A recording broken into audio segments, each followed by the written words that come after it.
성령께 항상 열려져 있어야 합니다. 성령님께 항상 열려져 있어야 합니다. 이게 이제 무슨 말인지 제가 설명을 할 텐데요. 성령님께 항상 열려져 있어야 합니다. 그러니까 이와 관련해서 그러니까 우리 중요한 한 구절이 어디냐면 여기 나와 있는 데살로니가전서 5장 16절에서 18절입니다. 사실 하나님과 동행하는 삶에서 매우 중요한 구절 중에 하나입니다. 우리 잘 아는 구절입니다. 한번 같이 읽어볼까요? 시작. 항상 기뻐하라. 쉬지 말고 기도하라. 범사에 감사하라. 이것이 그리스도 예수 안에서 너희를 향하신 하나님의 뜻이니라. 정말 이 구절이 중요한 구절을 저는 확신합니다. 그러니까 성경에 나오는 모든 하나님의 말씀이 하나님의 뜻입니다. 그런데 이 구절에서는 보다 구체적으로 이게 하나님의 뜻이라고 딱 써 있습니다. 그러니까 그만큼 중요하다는 말씀이겠지요. 할렐루야. 그러니까 매우 중요합니다. 여기에 이제 세 가지가 나오는데 항상 기뻐하라, 쉬지 말고 기도하라, 범사에 감사하라. 근데 이 세 가지 사실 하나입니다. 하나입니다. 그리고 밀접하게 연결되어 있습니다. 그러니까 이거 상호 교환적으로 사용해도 돼요. 쉬지 말고 기뻐하라, 항상 기도하라, 뭐 아니면 범사에 기뻐하라, 항상 기도하라, 그 다음에 쉬지 말고 감사하라. 그렇게 바꿔도 됩니다. 이게 다. 그래서 이 세 가지가 나온 다음에 이것이 그리스도 예수 안에서 너희 향하신 하나님의 뜻이라고 할 때 이것은 단수입니다. 그러니까 세 가지가 하나라는 거예요. 세 가지가 하나라는 거예요. 자, 밀접한 관계가 있는데 말씀드린 대로 성령과 동행하는 삶을 사는 데 있어서 이 세 가지가 매우 중요합니다. 하나는 항상 기뻐하라는 거죠. 이 말은 예수 그리스도로 인하여 기뻐하라는 겁니다. 성경에 보면 여호와로 인하여 기뻐하는 것이 너의 힘이다 이렇게 되어 있습니다. 그러니까 여러분 역경 가운데 있는 그 당시에도 성경은 여호와로 인하여 기뻐하라고 명령합니다. 그래서 사도 바울도 기뻐하라, 항상 기뻐하라, 내가 다시 말하노니 항상 기뻐하라 이렇게 말하죠. 저는 이 부분도 매우 중요한 것 같더라고요. 빌립보 3장에 보면요, 이게 참 중요한 것 같아요. 이 비밀을 저와 여러분이 더 배웠으면 좋겠어요. 삶에서 비밀을 우리가 여러 번 살펴보듯이 빌립보 3장이 믿음으로 말미암은 의에 대한 핵심적인 구절이잖아요. 그리고 믿음으로 말미암는 의와 하나님의 얼굴을 구하는 사람이 같이 가거든요. 그래서 오직 예수 그리스도의 의를 힘입는 삶을 다루면서 사도 바울이 모든 것을 배설물처럼 여기고 오직 주님을 알게 달려간다 그랬잖아요. 그래서 이렇게 믿음으로 말미암은 의의 핵심적인 구절인데 1절이 뭐라고 그런 줄 아세요? 1절이 나의 형제들아 주 안에서 기뻐하라. 너희에게 같은 말을 쓰는 것이 내게는 수고로움이 없고 너희에게는 안전하니라. 그 말이니까 다시 말하노니 거듭 말하는데 또 말하는데 주 안에서 항상 기뻐하라. 그러니까 이걸 보면 하나님으로 인하여 기뻐하는 삶을 사는 것이 믿음으로 말미암는 의를 의지하는 삶을, 참다운 복음의 삶을 살기 위해서도, 그리고 주님을 알기 위해 달려가는 삶에 있어서도 필수인 걸 볼 수 있습니다. 필수인 걸 볼 수 있습니다. 할렐루야. 주로 인해 기뻐하는 삶을 사십시오. 정말 중요한 부분입니다. 정말 중요한 부분입니다. 자, 그러면서 여기 보면 또 뭐라고 그러냐면 범사에 감사하라. 감사가 또한 중요합니다. 감사가 또한 중요합니다. 그러니까 범사라 말은 모든 일 이렇게 말하잖아요. 그러니까 주 안에서, 그러니까 무엇보다 하나님의 그 큰 사랑과 은혜로 인하여, 그리고 하나님께서 행하신 그 놀라운 일들로 인하여 하나님께 감사라. 이 부분이 우리의 삶의 또한 핵심적인 요소입니다. 아까 말한 대로 사모하고 갈급해야 되잖아요. 근데 감사 없는 사모와 갈급은요, 잘못하면 파괴적인 자성이 될 수 있어요. 우리가 하나님 앞에서 얼마나 이렇게 우리 스스로 하나님 앞에 설 수 없는, 우리 안에 어떠한 선한 것도 없는, 우리의 은혜는 걸레와 같은 죄에 있는 것을 인식하는 거 참 중요하거든요. 근데 감사 없이 그것만 인식하고 있으면요, 그 파괴적인 자성이에요. 아무짝에 쓸모없어요. 그러한 우리를 위해 하나님의 아들을 보내서 십자가에 내어주셨잖아요. 그러니까 그 사랑을 내는 감사가 같이 가야 비로소 옳게 되는 거예요. 근데 적지 않은 사람들이 이 감사 없이 갈급한 사모, 또 사모함, 또 자신 속에 어떤 선한 것도 없는 것만 보니까 파괴적인 자성이 되는 거예요. 예배는 나갈 때도 마찬가지고요. 예배는 나갈 때도.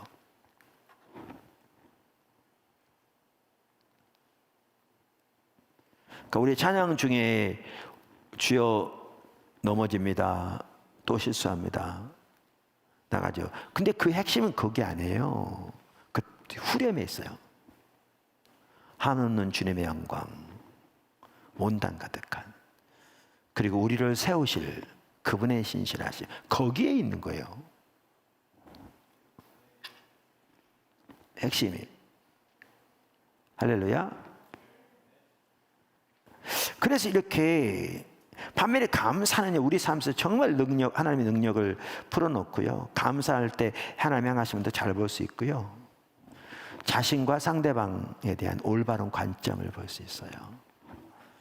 반면에 우리가 감사가 식어지면 마음이 굳어지고 다른 사람에 대한 우리의 사랑도 식어지고 우리의 신앙이 형식적이 되고요. 그래서 정말 하나님의 은혜로 인하여 주님으로 인하여 감사하는 삶을 사는 게 중요합니다. 제가 가끔 만우절 분당에서 이렇게 하나님께서 지하 전체를 주셨을 때 이렇게 건물을 따로 짓는 건축은 아니었지만 지금 포도나무교회 건축이 6번째입니다. 이게 그 분당 거 빼고 분당까지 하면 7번째. 이제 이렇게 완전히 건물만 지어져 있는 곳을 속 내부를 다 새로 하니까 사실 건축하는 거나 마찬가지였어요. 전체 바닥에 다 엑셀 깔고 그 넓은 데를. 그랬는데 이제 한 분이 도와서 일을 하는데 내가 일을 하지 않지만 맡겨놓고 이렇게 있을 수 없더라고요. 그러니까 난 일 안 해도 아침부터 저녁까지 같이 있는 거예요. 그러니까 엄청 피곤하기도 하고 주님 찾는 것도 소홀히 돼지고. 왜냐하면 피곤하고 막 하루 종일 그 일터에 있어야 되니까. 그러니까 정말 힘들더라고요. 근데 그때 제 아내가 기도하면서 하나님 그럼 감동 주셨다고 그러나 하여튼 그게 계기된 어떤 계기는 그런 것 같긴 한데 자세히 안 나지만 하나님께 감사하기 시작했어요. 그랬더니 너무나 놀랍게 은혜가 회복되지더라고요. 주신 은혜에 대한 감사. 십자가부터 시작해서. 감사는 정말 중요합니다. 그러니까 주 안에서 기뻐하는 거 정말 중요하고요. 하나님께 대한 감사 정말 중요합니다. 영적인 건강을 위해서, 영적인 분별력을 위해서, 아까 말한 대로 모든 면에서. 그러니까 지금 여기에 글쎄 하나님의 뜻이니라라고 구체적으로 언급까지 되어 있는 걸 보면 얼마나 중요하길래 이렇게 했겠냐 그 말이에요. 얼마나 중요하게. 그래서 여러분 이거를 꼭 기억하시고 그 실제로 삶에 적용하세요. 정말 놀라운 승리를 경험하게 될 겁니다. 그 하나가 이제 세 번째가 뭐예요? 하나가 이제 아직 안 살펴본 하나가 쉬지 말고 기도하라는 거죠. 근데 여기 이제 쉬지 말고 기도하라 이게 성령께 항상 열려져 있는 것을 그 속에는 포함된다고 확신합니다. 왜냐하면 여기서 말하는 기도가 만약에 눈을 감고 하나님 앞에 간절히 기도하는 것만 의미한다면 어떻게 쉬지 않고 기도하겠어요?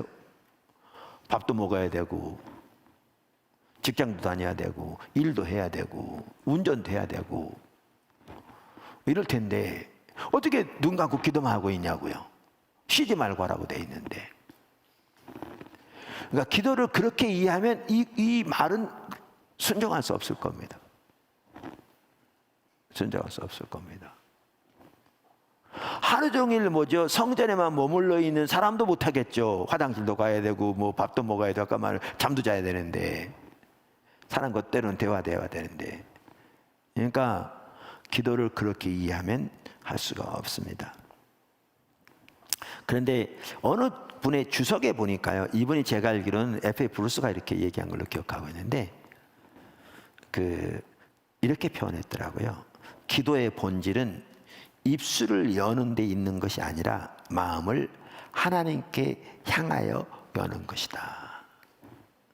기도의 본질은, 기도는 정의가 대화잖아요. 하나님과 대화잖아요. 그러니까 기도의 본질은 입술을 여는 데 있는 게 아니라, 특별히 기도의 본질은 눈을 감는 건 더욱더 아니겠죠. 우리는 운전하고 할 때는 쉬지 말고 기도해야 되는데 눈 감으면 안 됩니다.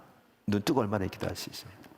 기도의 본질은 입술을 여는 것도 아니고 눈을 감는 것도 아니고, 기도의 본질은 마음을 하나님을 향하여 여는 것이다. 할렐루야. 하나님을 향하여 여는 것이다. 그런데 이제 에베소서 5장 18절, 유다서 1장도 마찬가지인데, 거기에 보면 모든 기도와 간구를 하되 항상 성령 안에서 기도하라 이렇게 돼 있어요. 성령 안에서 기도하라 이렇게 돼 있습니다. 그러니까 기도를 금방도 말씀드린 대로 이렇게 이해한다면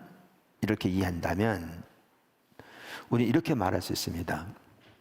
쉬지 말고 기도하라는 이 말을, 항상 우리의 마음을, 우리의 영을 성령께 여는 것인 거죠. 이게 또 중요합니다. 그러니까 아까 이 세 개 같이 가는데요, 주 안에서 항상 기뻐하라, 그 다음에 범사에 감사하라, 이 쉬지 말고 기도하라, 항상 우리의 영이 성령께 열려 있어라. 여러분 한번 실천해 보세요. 정말 놀라운 하나님과 동행하는 삶을 경험할 겁니다. 정말 놀라운. 그러니까 성령께 열려져 있는.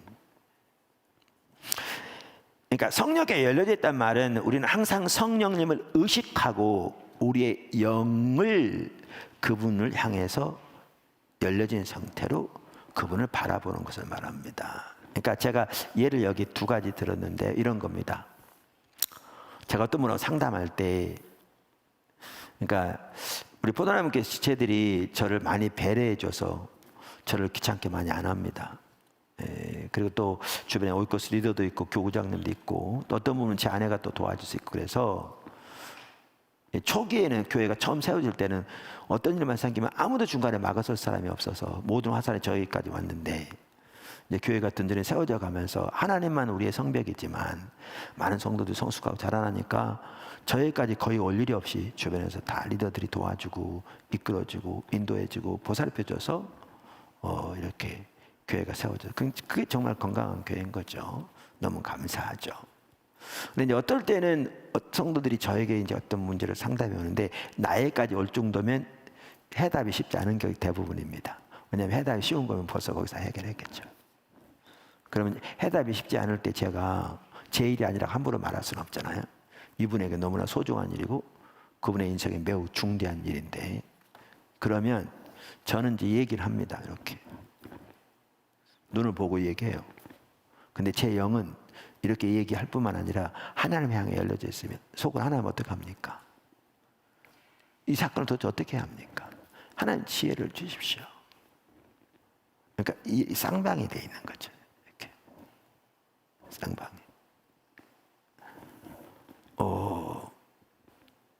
그러면 어떨 때는 이제 성령께서 성경의 어떤 구조를 딱 생각나게 하시기도 하고, 그러니까 몇 장 몇 절 이런 차원이 아니라 성경에 나오는 어떤 내용, 성경의 어떤 진리 이런 거 딱 깨달아지게 하고, 그러면서 이 문제에 대한 해답이 딱 주어지기도 하고, 이게 물론 은사기도 하고. 그런데 은사가 부어진 거죠. 그 순간 하나님의 일을 왜. 근데 또 설교도 마찬가지입니다. 설교도 한편으로는 세 단계에서 성령 인도를 받는다고 그랬잖아요. 뭘 설교할 것인지 그걸 구체적으로 준비하는 과정에서, 전하는 과정에서 한번 나눴었죠. 여기서 나눴는데, 근데 전할 때 성도들을 이렇게 향해서 준비된 한 대로 나누지만 영은 하나님께 열려져 있어야 되는 겁니다. 양방향으로. 특별히 이제 잘 안 된다. 예를 들면 뭐 이렇게 영적인 교감이 안 되어지고 영적인 분위기, 그럴 땐 더욱더 하나님 도대체 어떻게 합니까? 이렇게 열려져 있죠. 알려줬죠. 예배 드릴 때도 마찬가지입니다. 기도할 때도 마찬가지고. 그래서 제가 기도만 해도 그렇잖아요. 가끔 그 얘기 하잖아요. 기도만 하더라도 여러분 생각하는 거 막 하늘에 쏘아드는 대로 기도하지 말고, 기도하되 하나님께 영을 맞추고 그분의 인도를 따라서 인도하신 만큼 또박또박 기도하는 걸 훈련해 보라고 얘기해요. 지금 똑같이 제가 말한 대로 영을 하나님께, 그 과정을 통해서 성령의 인도를 따르는 사람을 놀랍게 배워갑니다. 그러다 보면 당황스러울 때도 있다고 그랬잖아요. 제가 그 얘기 했었죠. 한 번은 어느 지역에 십자가 성령 컨퍼런스를 갔는데 그 지역에 있는 큰 병원 원장님이 제 설교를 계속 듣는 분인가 봐요. 목사님들, 우린 컨퍼런스 한 목사님들 한두 명인가요? 성교의 목사님들. 그때 한 20명 이상이 한정식집 좋은 집 가가지고 먹는데 그 돈도 100만 원씩 나갔어요. 날도 식사기도 하라는데 식사기도 하라고 눈을 감았는데 어떻게 기도할지 하나님 전혀 안 보이시더라고요. 그리고 마음대로 막 기도하기를 원치 않으신 것 같았어요. 그래서 기도는 해야 돼. 다 지금 식사나 기도하고 있는데. 제가 그렇게 30분을 기다렸습니다. 죽겠더라고요.